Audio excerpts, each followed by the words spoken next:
이번 주 수확한 제철 경제 이슈 맛있게 요리해보는 시간입니다. 오늘도 박시동 경제평론가 나오셨습니다. 안녕하세요. 네, 안녕하세요. 좋은 소식은 언제 가져오시죠? 이게 웃으면서 할 얘기가 아닌데 맞습니다. 큰일이다. 네. 오늘 지금 다뤄야 될 게 다 큰일 났어요. 일단 그렇습니다. 충격적인 소식. 홈플러스 네. 회생 신청을 했다라는 건데 우리가 또 이 뭐 특정 기업을 제가 홍보하는 건 아니지만 이게 막 노래가 나와요. 홈플러스 가격 2차 개막 이게 네. 입에 붙을 정도로 굉장히 네. 친숙한 지금 마트였잖아요. 그렇죠. 역사도 오래됐습니다. 예. 1997년에 일단 삼성물산의 유통 부분이 처음에 이제 대구에 1호점을 내고 나서 굉장히 잘 됐었죠. 그리고 일단은 잘 됐었는데 사실 IMF 때 조금 이제 고비를 맞아서 지분의 반을 영국에 이제 테스코로 넘겼다가 예. 추후에 이제 테스코가 지분의 100%까지 사서 이제 사실은 외국계 할인점으로 이제 변모가 됐었는데 영국 본사에서 이제 테스코가 뭐 분식회계 이슈라든지 이런 게 있어서 결국에는 테스코가 갖고 있던 100% 지분을 매각을 해서 MBK 파트너스라는 우리나라 최대 규모로 활동하고 있는 사모펀드가 그 지분을 100% 샀습니다. MBK 파트너스가 굉장히 귀에 익는데 최근에 그 고려아연 관련해서도 맞습니다. 영풍과 손잡고 고려아연과 그 경영권 다툼한 데가 여기 아닌가요? 맞습니다. 그리고 우리나라에서 사실 일어나고 있는 굵직굵직한 M&A는 사실은 뭐 두 개 중에 하나는 다 MBK를 거쳐갔다고 할 정도로 크게 활동하고 있는 펀드인데 그래서 2014년 15년 이때 이제 MBK가 100% 지분을 가지고 홈플러스를 인수해 왔습니다. 그런데 그렇군요. 이제 인수할 때 사실은 이제 인수 자금의 구성에 제가 볼 때는 원시적인 좀 불행의 씨앗이 좀 있었다고 할까요? 원초적인 문제가 있었다. 예.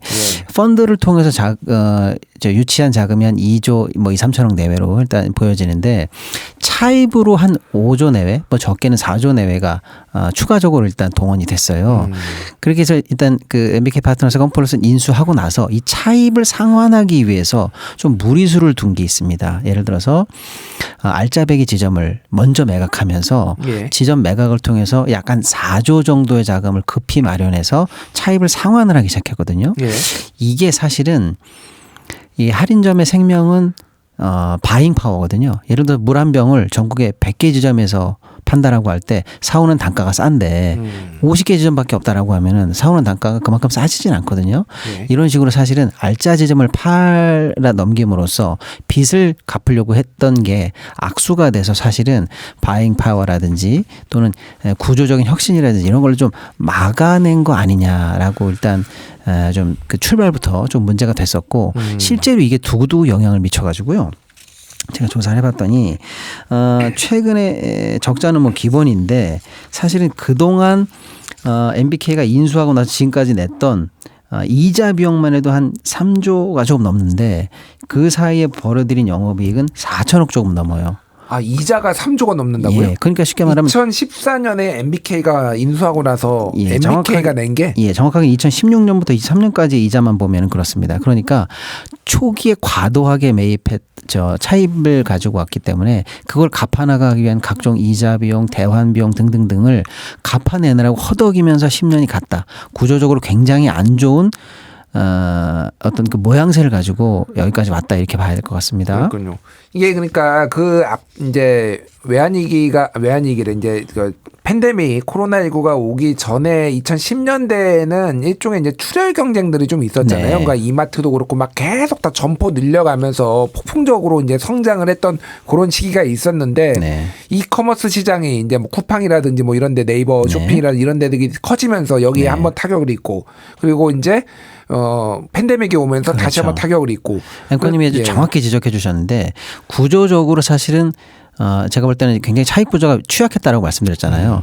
그럼에도 불구하고 왜 이렇게 차익을 많이 했냐면 그때는 매출로 벌어서 한 8천억 이상 벌면은 이자 비용 감당하고도 남는다라는 장밋빛 전망에 근거했는데 그 장밋빛 전망이 말이 돼야 이 취약한 구조를 버티는데 그 사이에 코로나 팬데믹과 이커머스 시장이라는 엄청난 경쟁이 나타나면서 실제로 MBK가 인수했을 때의 매출보다 지금 10여 년이 지난 지금 매출이 더 적어요. 더 적어요? 10년의 세월이 흘렀는데요. 성장을 해도 모자랄 판에 줄어들었다. 그러니까 이제 그 두 번의 코로나와 또 이커머스의 전쟁이 그 장밋빛 전망 때문에 취약했던 그 구조를 이제 이 극복하기는커녕 그걸 더 이제 악화시키는 두 번의 펀치를 준 거다 이렇게 좀 봐야 되겠습니다. 예. 그런데 이제 급작스럽게 회생 신청이 이루어졌어요. 이게 이제 문제인데요. 예. 사실은 2월 28일이에요. 그때 이제 신용평가사에서 홈플러스의 신용등급을 낮춥니다. 자, 그런데 이건 낮출 수밖에 없을 정도로 안 좋다는 걸 다 알고 있었어요. 그런데 이 신용등급이 낮춰진 걸 기화로 해서 홈플러스가 기습적으로 기업 회생이 들어갔어요. 뭐냐면 자기네들의 명분은 이렇습니다. 신용평가사들을 마치 탓하는 것처럼 신평사들이 신용등급을 낮췄다. 그러면 앞으로 돌아올 채무에 대해서 우리가 어음이라든지 이런 걸 발행을 했을 때 더 높은 금리로 발행할 수밖에 없거나 재무적으로 대환이 더 어려울 가능성이 많다. 그러면 우리는 어려워질 것이다. 그럴 바에 차라리 지금 선제적이면서 예방적으로 기업 회생을 신청한다. 이런 식으로 지금 논리가 돌아서 갑작스럽게 지금 기업 회생이 됐는데 제가 뭐 경제평론 오래 해봅니다마는 이런 예방적 뭐 선제적 기업 회생 저는 굉장히 낯섭니다. 아니 그러니까 웬만하면은 기업 회생 절차를 안 가려고 하는 이유가 그렇죠. 기업을 경영하는 데 있어서 상당히 제약을 많이 받잖아요. 기업 맞습니다. 회생 절차에 들어가면은 예. 그리고 이제 어떤 대주주로서의 지위도 좀 위협받을 수 있고. 맞습니다. 그러니까 이게 그러면 무슨 포석인 거냐? 예, 이게 지금 사실은 그 시장에서 굉장히 비판을 받는 포인트가 뭐냐면 실제로 MBK 파트너스의 부회장이 이런 멘트를 했어요. 앞으로 이렇게 상황이 안 좋아지고 불확실성이 짙어질 게 뻔한데 남아있는 우리 회사에 현금을 쓸 바에야 기업 회생을 하겠다. 이건 뭐냐면 아까 우리 앵커님 말씀하신 것처럼 기업 회생으로 들어가면은요 채권 채무 동결되고 또 채권자들이나 납품업체들이나 여러 사람들의 희생을 요구하는 절차에 들어간다는 거거든요.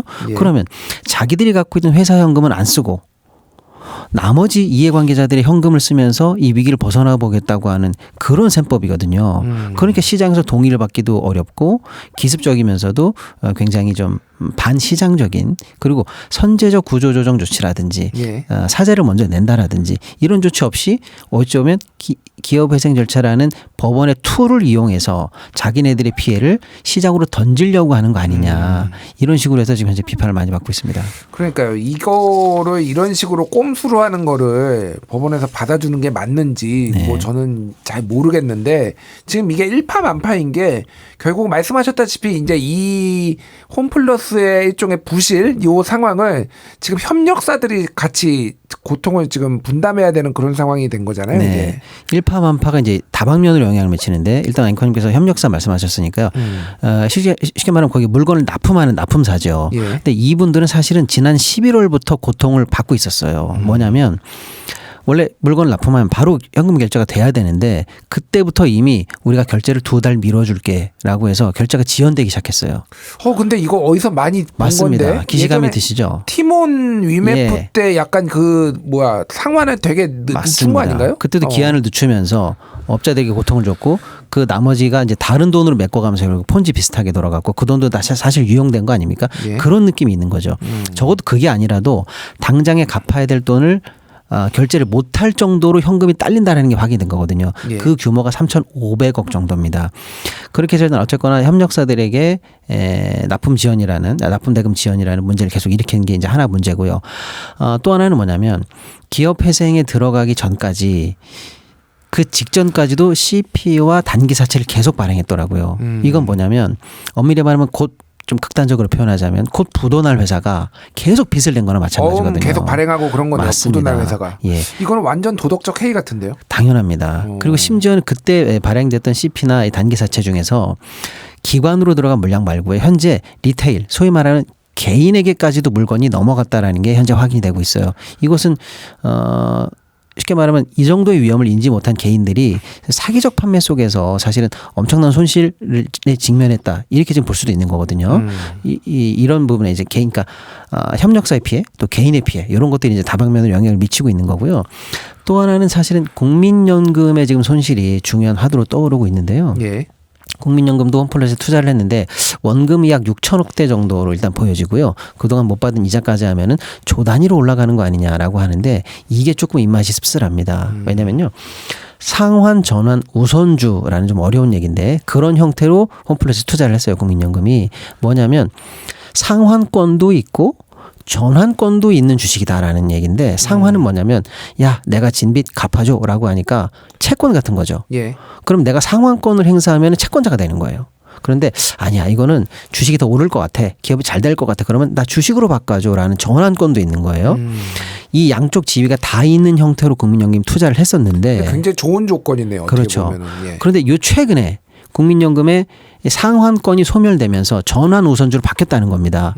이거는 기업 회생이 들어가잖아요. 예. 그러면 사실은 채권자들은 그나마 채권자 집회를 통해서 어느 정도 그래도 좀 보존이 되는데 주주들은요 후순입니다. 아니 국민연금 그럼 다 이거 지금 여기 홈플러스 투자한 거 다 주식으로 받아야 되는 거예요? 바로 그겁니다. 상환 전환 우선주가 채권의 지위와 주식의 지위를 다 가질 수 있는 양손에 떡이 있는 그런 옵션이 있는 건데 지금 채권으로 바뀔 수 있는 전환권이 사라졌다는 얘기예요. 그럼 지금 기업 회생이 들어갔다면 국민연금의 지위가 채권자가 될 수 있는 지위에서 갑자기 주주의 지위로 격화됐다는 거거든요. 예. 그럼 주주들은 상환에 있어서 제일 마지막이에요. 만약에 기업 회생이 실패한다면 떼일 수도 있는 거거든요. 그러니까 왜 국민연금이 이런 정도로 지위가 격화됐고 어떤 일이 있었는지는 당연히 조사를 해봐야 되겠습니다만은 그것과 상관없이 현 상태가 국민의 노후자금인 국민연금이 자칫하면 조 단위의 손실을 볼지도 모르는 위기에 봉착했다. 이런 문제까지 지금 다방면의 문제를 일으키고 있습니다. 알겠습니다. 이거는 추후에 또 어떻게 진행되는지 그리고 저번에 우리가 한번 다루긴 했지만 티모 위메프 지금 이 사태는 어떻게 진행되고 있는지도 한번 저희가 시간 잡아서 한번 해보겠습니다. 네. 자 이번에는 삼부토건 주가 조작 의혹 얘기를 해봐야 될 것 같은데 네. 지금 금감원에서 지금 이복현 금감원장도 주가 조작이 사실상 있었다라고 시인을 했는데 네.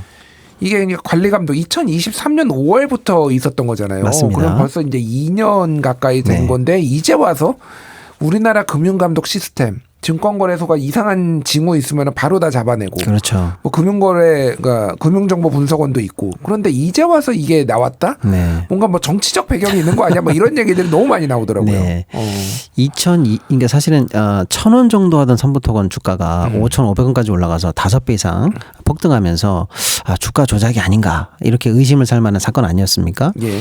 근데 그때 사실은 어떤 계좌가 동원돼서 그러면 주가 조작에 차익을 받았을까 이런 시나리오를 궁금해하는 분들이 많았습니다. 예. 그 일단의 힌트가 지금 이제 공개가 됐는데 예를 들어서 전 대주주라는 조성옥 씨라는 실명이 공개가 됐어요. 조성옥 씨요? 예, 저는 잘 모르는 분인데. 예, 삼부토건 2017년 무렵에 기업 회생이 들어가가지고 새롭게 다른 기업으로 인수가 됩니다. 예. 그 다른 기업이 인수가 된 이후에 회장으로 들어온 사람입니다.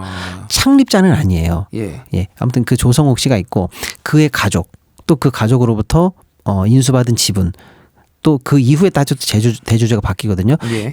이 일단의 그룹들이 이번 그 급등세에서 100억 이상의 시세 차익을 봤다라는 게 확인이 된 거죠. 그렇군요. 예. 근데 일반적으로 우리가 이 삼부토건 하면은 이름을 많이 들어본 사람이 조남욱 회장. 네네. 왜 이게 왜 또 유명해졌냐면은 뭐 정치 시사에 관심 있는 분들은 잘 아시겠지만은 윤석열 대통령과 김건희 여사를 중매해서 줬다. 맞습니다. 그리고 같이 명절 때 선물도 자주 보내고 이들하고 가깝게 지내서 굉장히 조금 정권이 시작되면 이제 윤석열 정부가 시작되면은 많이 특혜가 나올 수도 있지 않느냐 뭐 이런 얘기들이 있었기 때문에 이 조남욱 회장이 이 삼부토건의 회장인 줄 알았는데 지금 직접적으로 관련이 없는 거예요? 네, 잠깐 설명을 드리면 삼부토건을 처음 만든 분이 조씨 일가입니다. 창업자라고 해볼게요. 그분의 창업자의 장남이 방금 우리 앵커님이 말씀하신 조남욱 회장입니다. 뭐 윤석열, 김건희 부부와 친하다는 그런 얘기가 있는. 근데 요분 제가 쉽게 말씀드린 여기 창업자 일가죠. 예. 요분들이 경영하다가 회사가 안 좋아져서 회사가 기업 회생으로 넘어가서 다른 쪽으로 넘어갑니다. 넘어갔을 때 다시 새롭게 등장한 사람이 아까 말씀드린 조성옥 씨예요. 이름이 같이 성씨가 조씨고 옥자 비슷해서 헷갈리는 건데 다른 사람 다른 사람입니다. 그래서 이 조성옥 씨가 2차로 사실은 그러니까 2기 회장이 된 거나 마찬가지죠. 예.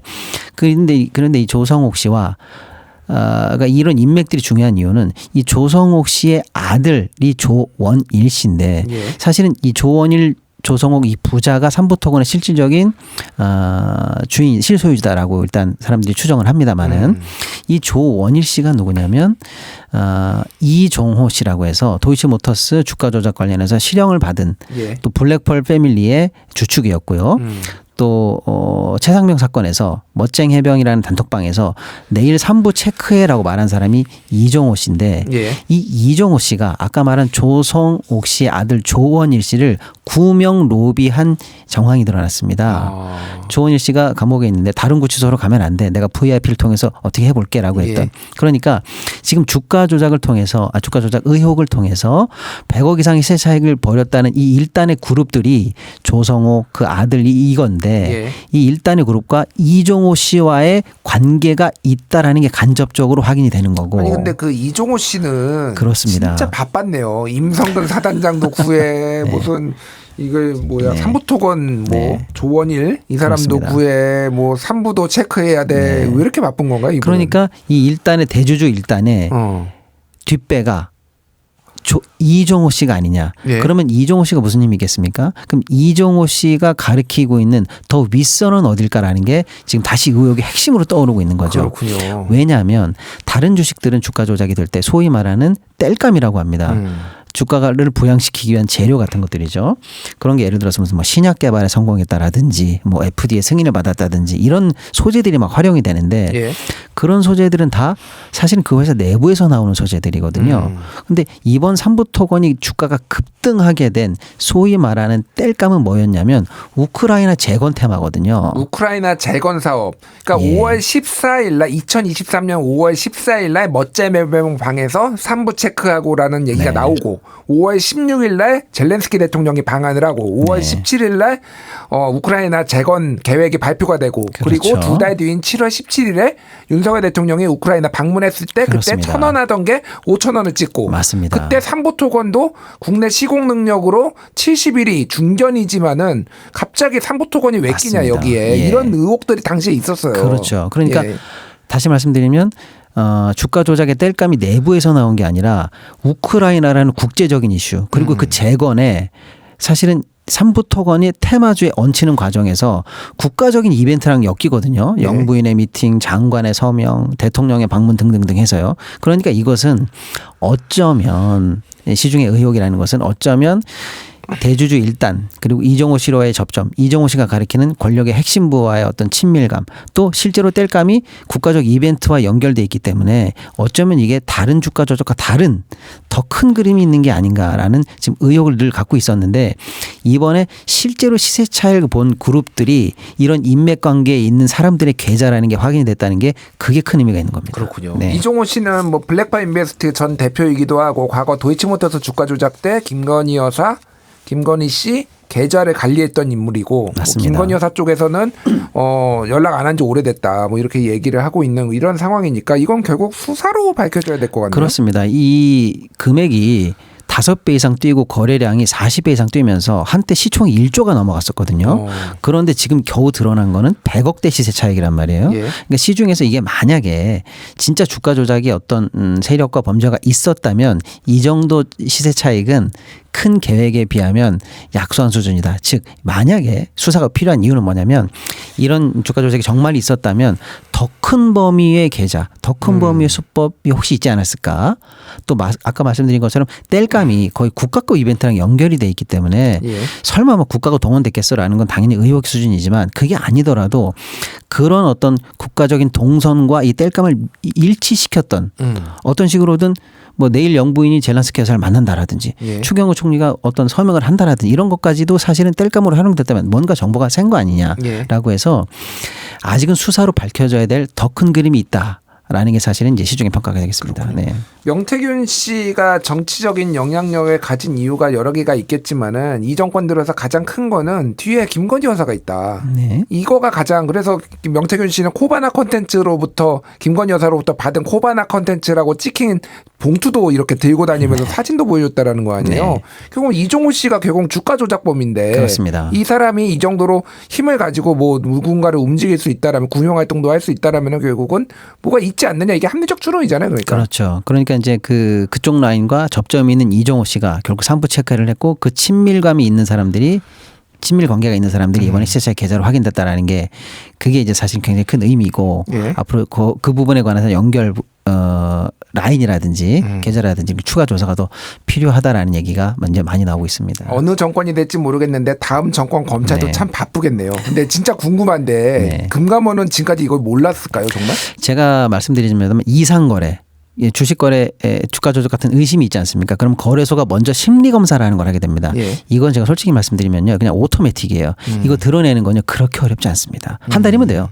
그래서 사실은 거래소에서 심리 검사서를 감독원으로 넘긴 게 현재 9월 정도로 추정이 되거든요. 예. 근데 여태까지 이걸 감독원 차원에서 가지고 있다가 이제서 일단의 얘기가 드러났다라는 것은 이 부분도 사실은 좀 비판을 받아야 될 부분이라고 생각합니다. 알겠습니다. 네. 뭐 지금 할 일이 정말 태산같이 쌓인 것 같습니다. 네. 오늘 여기까지 하겠습니다. 공간 칼럼 박시동 경제평론가였습니다. 감사합니다. 네, 감사합니다.